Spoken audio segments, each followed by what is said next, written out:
Talent ఎవరి సొత్తు కాదంటారు. ఆ కవుకు చెందిన ఓ పంతులు గారు ఆయన టాలెంట్ తో సినీ పరిశ్రమలో ఆయనకంటూ ఎటువంటి బ్యాక్గ్రౌండ్ లేకుండానే మంచి మంచి సినిమాలను ఎంచుకుంటూ, అలాగే ఎటువంటి పాత్రలో ఆయన ఇట్టే బతికిపోతూ తనకంటూ ఒక బ్రాండ్ ని క్రియేట్ చేసుకున్నారు. ఆయన ఎవరో కాదు, మన సెలక్షన్ కి మోహన్ బాబు గారు.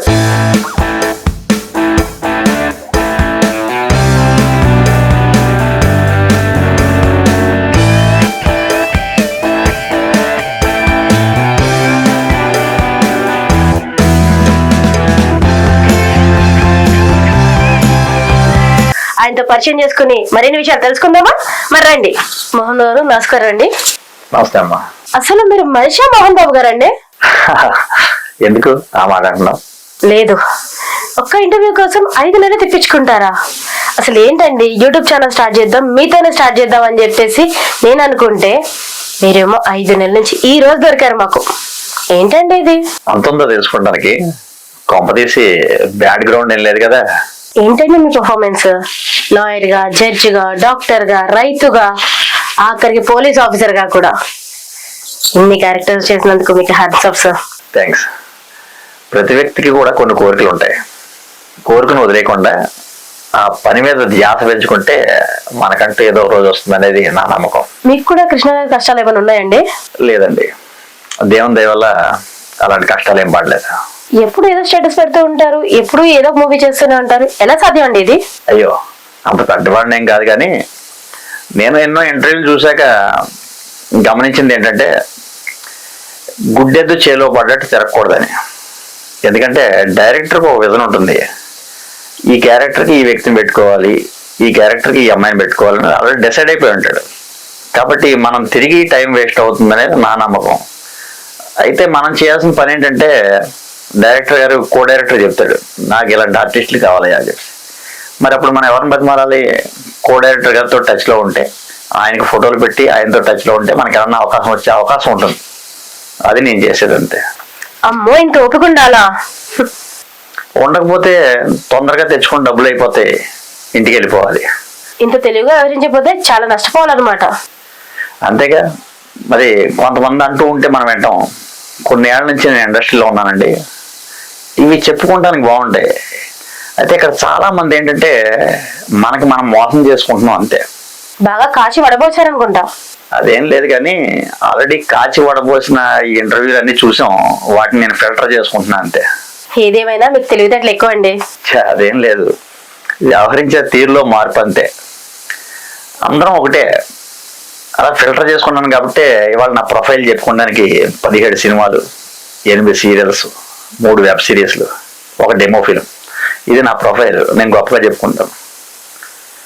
అయితే నాకు కావాల్సిన వాటి కోసం సమయాన్ని కేటాయించా అంతే. నాతో ఉన్న వాళ్ళు చాలామంది వీడు టైం వేస్ట్ చేస్తున్నాడు అని అనుకుంటారు, కానీ మన మనసులో కోరుకున్నప్పుడు దానికోసం కొంత టైం వేస్ట్ అవుతుంది. మనం అదే డెడికేషన్తో ఉంటే సక్సెస్ అంటూ ఒక రోజున వస్తుంది అనేది పెద్దలు కూడా చెప్తుంటారు. అదే నేను నమ్మింది అంతే. ఇకపోతే సంభవం యుగ యుగ గురించి మాట్లాడుకుందామండి. మీ ఇంటర్వ్యూ చేయడానికి దాన్ని 4-5 సార్లు చూసానండి. Thank you. దాంట్లో మీ క్యారెక్టర్ చాలా బాగుంది. రైతు క్యారెక్టర్ లో మీరు జీవించారండి. Thank you. నిజంగా అండి, అది చూస్తున్నంతసేపు ఒక మంచి ఫీల్ కలిగిందండి. ఆ అమ్మ నాన్న, ఆ ఇల్లు, ఆ సైకిల్, ఆ రైతు పడే కష్టాలు, నిజంగా పాపం కదండి. వాళ్ళంత సంవత్సరం మొత్తం కష్టపడితే ఇంత చేస్తారు, కానీ వాళ్ళకి లాస్ట్కి వచ్చేసరికి ఏమీ మిగలదు. నిజంగా ఇప్పటికీ అనుభవించే వాళ్ళు ఉన్నారు. మనం పాత్రను ఫీల్ అయితేనే ఇంత బాధగా ఉంది. నిజంగా అనుభవించే ఆ గుండెలు ఎంత బరువుగా ఉంటాయి కదా. అసలు మీకు ఆఫర్ ఎలా వచ్చింది? అయినా మీరు పంతులు గారు కదా, రైతు క్యారెక్టర్ ఎలా చేస్తారనుకున్నారు డైరెక్టర్ గారు? ఇది నిజంగా నా జీవితంలో ఒక మధురమైన అనుభవం. మా డైరెక్టర్ గారు ఫణి గణేష్ గారు, ఆయన ఒక అమ్మాయిని పెట్టి మంచి సబ్జెక్ట్ ఒకటి చేశాడు, కళ అని చెప్పి. దాన్ని ఇందాక నువ్వు అన్నావు కదా 4-5 సార్లు చూశారని, అలా నేను ఒక 70-80 సార్లు చూసుంటా ఆ వీడియోని. ఎందుకంటే ఒక ఆడియన్ని ఒక ఇంట్లో సినిమా చేస్తూ అలా కూర్చోబెట్టాలంటే అది చాలా కష్టమైన పని. అది అంటే స్క్రీన్ ప్లేలో దమ్ము ఉండాలి. ఆ సినిమాలో సోనాక్షి వర్మ అని ఒక హీరోయిన్ ఉంది. యాక్చువల్గా అమ్మాయి చేసిన యాక్టింగ్ ఫెదాయి. నేను కూడా నువ్వు అన్నట్టుగా నాకు 70-80 సార్లు చూసుంటప్పటికి. ఆ సినిమాలో అమ్మాయి చేస్తుంటే సగం సినిమా సబ్మిట్ అయిపోయే వరకు కూడా ఈ అమ్మాయి వేష్య పాత్ర చేస్తుందని మనం అనుకోం. కాబట్టి అసలు ఆ చేసిన విధానం, ఆ అమ్మాయిని కలవాలి, డైరెక్టర్ గారిని కలవాలని చెప్పేసి సంవత్సరం పాటు మెసేజ్లు పెట్టా ఆయనకి. ఒక రోజున సంవత్సరం తర్వాత నాకు ఒక మెసేజ్ వచ్చింది, మీరు ఫోన్ చేయండి, నా నెంబర్ ఇది, కలుద్దాం అని చెప్పేసి. ఆ రోజున మీరు నమ్మరు, అదే నిమిషం నేను చూశాను, ఆ మరుక్షణమే ఆయనకి ఫోన్ చేశాను. 2 గంటలు ఆయన ఆఫీస్లో ఉన్నాను. తర్వాత చూస్తే స్క్రిప్ట్ డిస్కషను, సెట్స్కి వెళ్ళాం. అయినా మీ డైరెక్టర్ గారు మీరు ఏమైనా చెప్పాలనుకుంటున్నారా? One of the best director అండి. చాలా ఓపిక్గా ఆ సీన్ ఏమైనా కుదరకపోతే మళ్ళీ ఒకసారి చేద్దామా అని చక్కగా సున్నితంగా చెప్తారు అనమాట. కొంతమంది అరుస్తుంటారు. ఏదైనా కెమెరామ్యాన్ కూడా ఈ సీన్ బాగా వచ్చింది సార్, ఇంకా ఆపుదామా అనగానే ఆయన సరే బాగుంది కానీ మళ్ళీ ఇంకొకసారి చేసేద్దాం అని చెప్పి మళ్ళీ సున్నితంగా హ్యాండిల్ చేస్తాడు అనమాట ఆ సిచ్యువేషన్. అది చాలా one of the best director, నాకు చాలా ఇష్టమైన డైరెక్టర్. ఆయనకి మంచి సక్సెస్ రావాలి, పెద్ద సినిమాలు చేయాలి, పెద్ద పెద్ద హీరోలతో చేయాలని నా కోరిక. అది త్వరలోనే నెరవేరుతుంది అనేది నా సంకల్పం. మీతో చేసిన మీ వైఫ్ క్యారెక్టర్ సునీత గారు ఏమన్నారో విందామా? ఒక వ్యవసాయదారుడికి వైఫ్ అవ్వడమే చాలా గ్రేట్. వ్యవసాయదారుడు అమాయకుడు. ఆ మోహన్ బాబు గారు నా హస్బెండ్ దాంట్లో చాలా అమాయకుడు. అంటే ఇలాంటి వాళ్ళు ఎలా బతుకుతారబ్బా అనిపించే క్యారెక్టర్ చాలా బాగా పండించారు. ఇంటి కోసమో నిద్ర కోసమో మేము వ్యవసాయం చేయట్లేదయ్యా. అదే మా బ్రతుకు, అదే మా ఆధారం అయ్యా. మట్టిని చూస్తే వచ్చే ఆనందం మిద్దెల్లో రాదయ్యా. పొలం గట్ల మీద సర్దికూర తిన్న ఆనందం పెద్ద పెద్ద హోటల్లో తిన్నా రాదయ్యా. సునీత గారు ఒక మంచి ఆర్టిస్టు, మంచి ఫ్యామిలీ పర్సన్. వాళ్ళ హస్బెండ్ కూడా నాకు బాగా పరిచయం. అసలు మంచి డెడికేషన్. ఆవిడ గురించి చెప్పాకలా ఆవిడ పెద్ద ఆర్టిస్టు. నాకు ఆ కాంప్లిమెంట్ ఇచ్చింది చాలు. థ్యాంక్ యూ వెరీ మచ్ అండి. అంత పెద్ద పాటల రచయిత కులశేఖర్ గారితో మీ పరిచయం ఎలా అయింది? ఆయన మీ గురించి అంత గొప్పగా చెప్తున్నారు, ఆయనకి మీకున్న సంబంధం ఏంటి? ముందుగా గురువు గారు మీకు పాద నమస్కారాలు. నిజంగా ఆయనతో పరిచయం అనేది నా అదృష్టం. కులశేఖర్ గారు అంటే ఒక బ్రాండ్, మనందరికీ తెలుసు. గురువు గారు మనకు అందించిన ఆ సాహిత్యం కానీ ఆ పాటలు కానీ ఎప్పటికీ కూడా విలువ కట్టలేనివి. నాకు ఏదైనా ఆస్తి ఉంది అని గొప్పగా చెప్పుకోవాలంటే గురువుగారితో పరిచయం. ఎందుకంటే ఈ ఆస్తులు పాస్తులు డబ్బులు మిగలవు అనేది వాస్తవమైన సంఘటన. ఒక మంచి పరిచయం. నాకంటూ ద బెస్ట్ అనేది ఏమన్నా ఉందంటే కులశేఖర్ గారు, ద గ్రేట్ లిరికిస్ట్. ఆయనతో నాకు పరిచయం. వారానికి 2 సార్లన్నా గురువుగారిని కలవాలి, ఆయన పాదాలకి నమస్కరించాలి. ఇదే నా టార్గెట్. చాలామందికి మనిషి విలువ తెలియదు. ఇప్పుడు ఉన్నవన్నీ కూడా మనీ రిలేషన్స్, నో ఎమోషన్స్.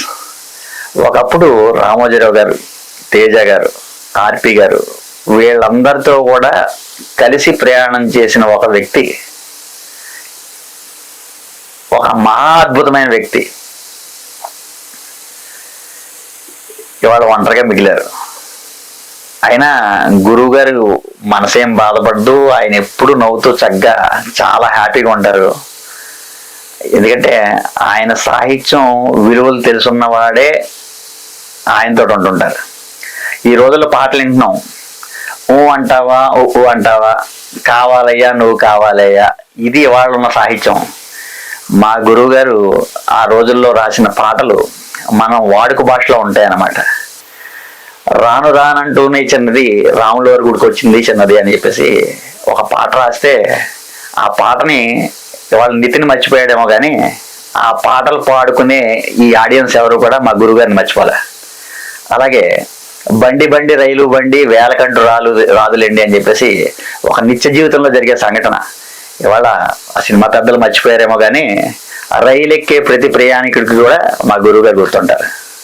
అమ్మో అమ్మాయేనా ఎల్లోరా శిల్పమా రంభా ఊర్వశికైనా ఇంతందం సాధ్యమా కనులారా నిన్ను చూస్తే తెలిసిందే బ్రహ్మ కష్టం ఇలలోన నిన్ను మించే సిరిలేదే నగ్న సత్యం నాలో ఏదో సౌవడి ఏమో ఏమిటిది ప్రేమో ఏమో ఏమిటో నన్నే మార్చినది. ఇలాంటి పాటలు ఈ రోజుల్లో వచ్చాయా? రావు కూడా. గాలి చిరుగాలి నిన్ను చూసింది ఎవరమ్మా, వెళ్ళే నీ దారి అది ఎవరికి తెలుసమ్మా. నిజంగా గాలి కనపడదు అన్న సంగతి మనకు తెలుసు, కానీ దాన్ని మనం ఫీల్ అవుతుంటాం. చూడండి, దాని మీద లిరిక్స్, రూపమే ఉండని ఊపిరే నువ్వని, ఎన్నడూ ఆగని పైనమే నీదని, గాలి చిరుగాలి నిన్ను చూసింది ఎవరమ్మా, వెళ్ళే నీ దారి అది ఎవరికి తెలుసమ్మా. గాజువాక పిల్ల మేము గాజులోడం కాదా అంటే ఇవాళ వైజాగ్ జనం, శ్రీకాకుళం జనం ఈ గాజులు వేసుకునే ప్రతి ఆడదానికి మా గురువుగారు గుర్తుంటారు. అది మా గురువుగారు గొప్పతనం. అలాంటిది ఇవాళ ఆయనకి ఒక పాట రాసే అవకాశం ఇవ్వడానికి మన పెద్దలు భయపడుతున్నారు. సరే, అది వాళ్ళ కర్మైనా గురువుగారి పాటలు అలా చరిత్రలో మిగిలిపోయినాయి. ఇది వాస్తవం. వీరి వీరి గుమ్మడి పండు వీరి పేరేమి, దాగుడు మూతల దండ కోరు వీరి పేరేమి, ఇది మనుషులు ఆడే ఆట అనుకుంటారే అంతా, ఆ దేవుడు ఆడే ఆట అని తెలిసే దేవుడంట, అయ్యో ఈ ఆటకి అంతో లేదుగా, అయినా లోకానికి అడుపేరాదుగా. చూడండి, ఆయన పాటని పాపం తెలియకుండానే ఆయన రాసుకున్నాడు. ఇది ఆయన గొప్పదనం. అలాగే ఇంకా చాలా మంచి మంచి హిట్ సాంగ్స్, పాట వల్లే హిట్ అయిన సినిమాలు ఎన్నో ఉన్నాయి. నిండు గోదారి కదా ఈ ప్రేమ, అందరికీ బంధువుగా ఈ ప్రేమ, రెండు హృదయాల కదే ఈ ప్రేమ, పెళ్ళికిలా పల్లెకిలా ఈ ప్రేమ. ఇది ఈ రోజు కాదు, ఎప్పటికీ కూడా ఇద్దరు జంటలు ప్రేమించుకుంటున్నారంటే ఆ ప్రేమ పాటలు ఈ రోజు కాదు, ఎప్పటికీ వినాలనుకుంటే ఆ పాటలే వినాలి. ఇవాళ వచ్చే పాటల వల్ల కాదు, ఇవాళ ఉండే సాహిత్యం వల్ల కాదు. అది ప్రతి ప్రేమికుడికి కూడా మా కులశేఖర్ గారు అంటే ఇట్స్ ఏ బ్రాండ్. గురుగారు ఆయన గొప్పదనం మనం వర్ణించలేనిది, ఆయన సాహిత్యానికి విలువ కట్టలేనిది. ఇది మా గురుగారి గొప్పతనం. ఇంకెంతో చెప్పాలి ఆయన గురించి. సరే, మరొకసారి మళ్ళీ ట్రై చేద్దాం. ఒక్క జాబ్ చేసే టైం దొరకట్లేదు అంటున్నారు ఫ్యామిలీస్ టైం ఇవ్వాలంటే. అలాంటిది పూజలు, వ్రతాలు, హోమాలు, పెద్ద ఆస్ట్రాలజిస్ట్ మీరు, ఇంకా అండ్ షూట్స్, అకౌంట్స్, ఇంకా ఫ్యామిలీతో మంచి టైమింగ్ ఇస్తారు. ఎలాంటివన్నీ మాకు కూడా చెప్పండి సార్, మేము కూడా కొంచెం మంచిగా అవుతాం. అండి మీరు పురాణాలు కూడా చాలా బాగా చెప్తారు. మా ప్రేక్షకుల గురించి భగవద్గీత నుంచి ఏమైనా 2 వాక్యాలు చెప్పరా ప్లీజ్? గీతోపనిషత్తు అంటే ఏంటనే దాని గురించి ఒక చిన్న బిట్టు 4 లెవెల్లో నేను చెప్తాను.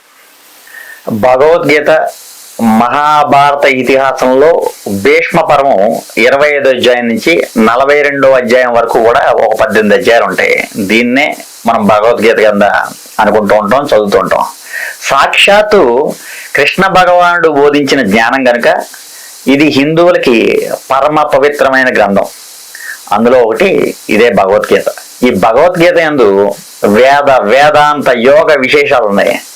భగవద్గీతను తరచుగా గీత అనే సంక్షిప్త నామంతో కూడా పిలుస్తుంటారు. దీన్నే గీతోపనిషత్తు అని కూడా అంటారు.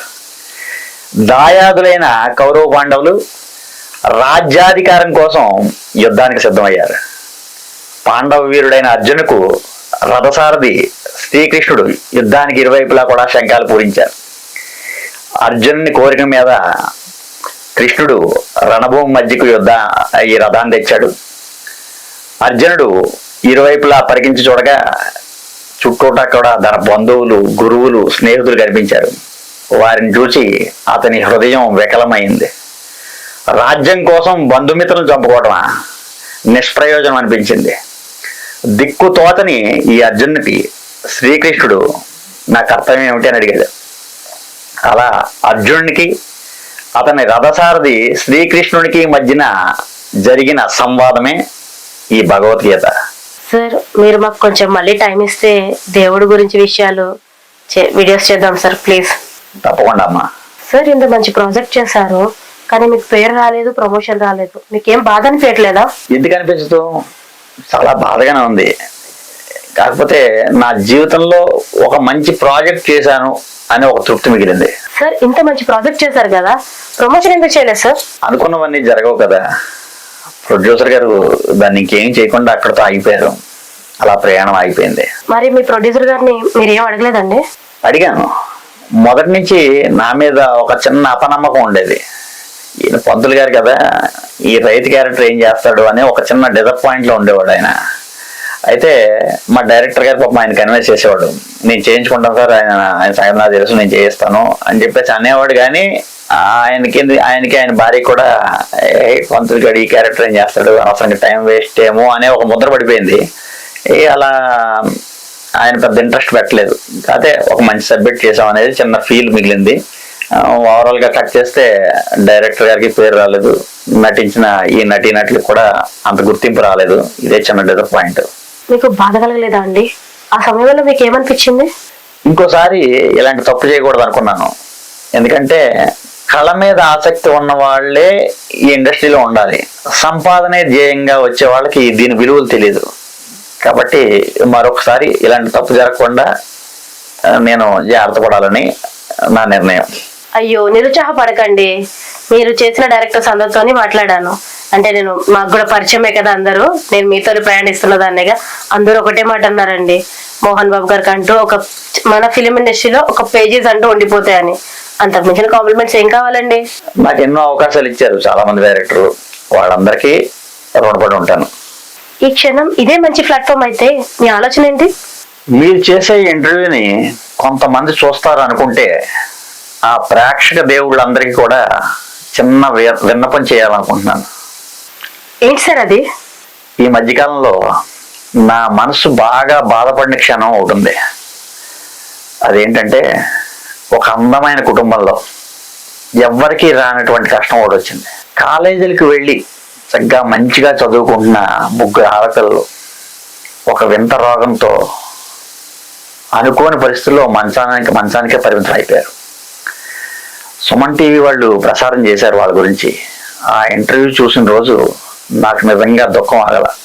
ఎందుకంటే నాకు 2 ఆడపిల్లలు ఉన్నారు. కళలో కూడా అలాంటి పరిస్థితి ఏ తల్లి తండ్రికి కూడా రాకూడదు. నిజంగా మనం చూసే ప్రతి మనిషి కూడా దండం పెట్టుకోవాలి.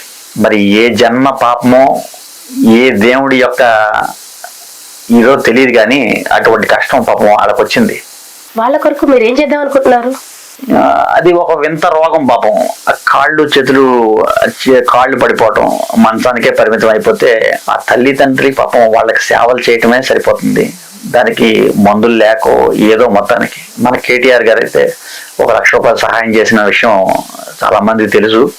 అయితే ఈ రోజుల్లో ఆ 1 లక్ష రూపాయలు ఎన్ని రోజులు వస్తాయి పాపం వాళ్ళ మందులకి, వాళ్ళు చాకరీ చేసుకుంటానికి, దానికే సరిపోతుంది. అయితే నా విన్నపం ఏంటంటే, దయచేసి మా సంభవామి యుగే యుగే చిత్రాన్ని ఒక్కసారి చూసి నిజంగా ఇది సమాజానికి ఉపయోగపడే చిత్రమా కాదా అని మీరు ఆలోచించుకొని, ఒకవేళ నిజంగా ఈ చేసిన ఆర్టిస్టులందరూ కూడా మిమ్మల్ని మెప్పించగలిగారు అనుకుంటే ఒక్క 10 రూపాయలు ఆ కుటుంబానికి సహాయం చేయాలనేది నా వినతి. కాబట్టి మీరు ఆదరిస్తారని నా కోరిక. అలాగే మా డైరెక్టర్ గారి పనితీరు ఎలా ఉందో చూడండి, దాంట్లో చేసిన ఈ ఆర్టిస్టుల యొక్క పనితనం ఎలా ఉందో చూడండి. నిజంగా యూట్యూబ్లో పెట్టే చెత్త అయితే మీరు దయచేసి మీరు ఏ నిర్ణయం తీసుకోక్కర్లేదు. ఒకవేళ నిజంగా ఈ సమాజానికి ఉపయోగపడే సబ్జెక్టు మేము చేసాం, దీంట్లో చెప్పాలనుకుంది ఏంటంటే, ఓటు అమ్ముకుంటే నీ కూతురు నమ్ముకున్నట్టే అనేది మేము సమాజానికి చెప్పి అవేర్నెస్ తేవాలనేది మా సంకల్పం. నిజంగా నచ్చినట్టయితే ఈ కింద మీకు నెంబర్ పెడతాం, డైరెక్ట్గా వారి అకౌంట్లో ఒక్క 10 రూపాయలు మాత్రమే, అంతకు మించి ఎవరు వద్దు. మంచి ఆలోచన సార్. నిస్వార్థంగా వాళ్ళ అకౌంట్లకే మనీ పంపించమన్నారు కదా, నిజంగా సార్ ఇక్కడ మీరు జనాల హృదయాలు గెలుచుకున్నారు సార్. ఇలా కనీసం 2 లక్షల మంది అన్నా మీరు ఆ 10 రూపాయలు వాళ్ళ కుటుంబానికి పంపగలిగితే దగ్గరగా ఒక 20 లక్షల రూపాయల అమౌంట్ అవుతుంది. దీంట్లో మళ్ళీ మీరు ఏ స్వార్థం లేకుండా మీరు చేయగలిగారంటే ఒక కుటుంబం ఒక 5 సంవత్సరాల పాటు శుభ్రంగా కనీసం వాళ్ళ పోషణకి వాళ్ళ మందులకి ఉంటాయి. మనందరం కలిసి ఒక కుటుంబాన్ని మన వంతు సాయం చేశామనే తృప్తి మనకు మిగులుతుంది అనేది నా నమ్మకం. మీరు కూడా నేను చెప్పిన దాన్ని ఆదరిస్తారని అనుకుంటున్నాను. దయచేసి మీరు ఆలోచించి మీ నిర్ణయం తీసుకోండి. వాళ్ళు పంపుతారులే, వీళ్ళు పంపుతారులే, ఎంతోమంది బోర్డు వేస్తారులే అని చాలామంది అనుకుంటుంటాం.